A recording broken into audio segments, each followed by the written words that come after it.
বিসমিল্লাহির রহমানির রহিম। আসসালামু আলাইকুম। আসসালামু আলাইকুম। ১ ২ ৩ ১ ২ ৩। আপনার ৩টা ফুল, হ্যাঁ।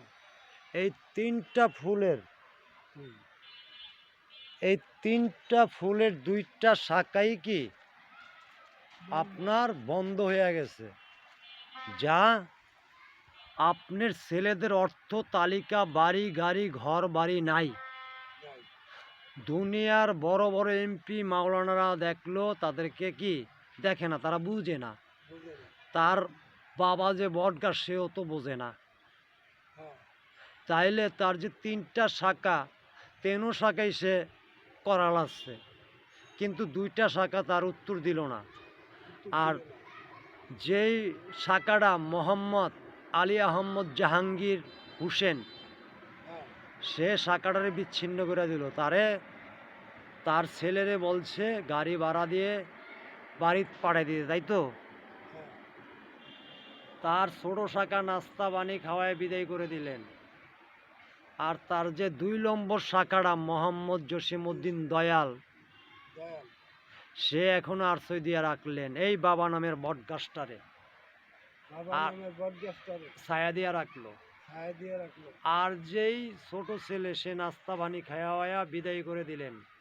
হ্যাঁ। কিন্তু নাস্তা পানি খাওয়ায়া বিদায় করে দিল। কেউই বুঝতে আছে না যে তার বাবা নামের বটগাছটা আস্তে আস্তে ধরে যাইতেছে। তা আগলায় রাখতে আছে, যার অর্থ নাই, বাণিজ্য নাই, টাকা নাই, পয়সা নেই, সেই ধরে রাখতেছে। আর তারই বিবি আসমা মল্লিক কইতাছে, বাবারে আমগো বাসায় লইয়া আহেন, এনে আপনারে ঘর ভাড়া লইয়া দিমু। কথা কন, হ্যাঁ, আমি ঘর ভাড়া বড় লইয়া বড় দিমু, করে দিব। সেখানে সে থাকবে, থাকবে।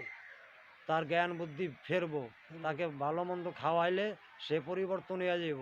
হ্যাঁ। এরকম ব্যক্তি তো তার নাই। হ্যাঁ। সাধ্য আছে, ইচ্ছা নেই, ইচ্ছা আছে, সাধ্য নাই। খাদ্য নেই। তাইলে তো আপনি অসহায় ব্যক্তি। অসহায় ব্যক্তি। তারে দুনিয়ায় আপনাকে দুনিয়ার কোনো লোক দেখেন না। আপনি যে অসহায়, হ্যাঁ। আপনি জীবনে কাজকর্ম করতারেন না, কি কর্মই করবেন, মাথার বেরেন্টি ধরে না, গেছেন কা অচল একটা বয়স হইয়া, তার জন্য আপনি বিচ্ছিন্ন। আমি তো জানি আপনার আমি বাঁচাইয়া রাখবো, গাছের দ্বারায়, শিকড়ের দ্বারায়, লতার দ্বারায়, পাতার দ্বারায় হ্যাঁ, আপনার আমি বাঁচাইয়া রাখবো। তাইলে এই যে শিকড়টা, হ্যাঁ। দর্শক দেখতে আছেন বাবা নামের বটগাছের কি শিকড়, শিকড়। এইটাই তো আমার প্রিয় নবী মোহাম্মদ রসুল্লাহ সাল্লাল্লাহু আলাইহি সাল্লামের কি দাড়ি মোবারক। কেউ বোঝে, কেউ বোঝে না। হ্যাঁ। কারণ আমি বুঝা তো ফেমিক হয়ে গেছি, আল্লাহ রাসুলের পাগল হয়ে গেছি। হ্যাঁ। তাইলে আমি কতটা সত্য কইতাছি, কতটা মিথ্যা কইতাছি, কি আল্লাহর বান্দারা কি হনতাছে না? চিন্তা আছে।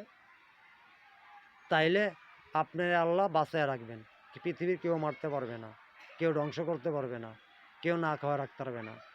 আর আল্লাহই খাওয়ায়, আল্লাহই না খাওয়ায় রাখে।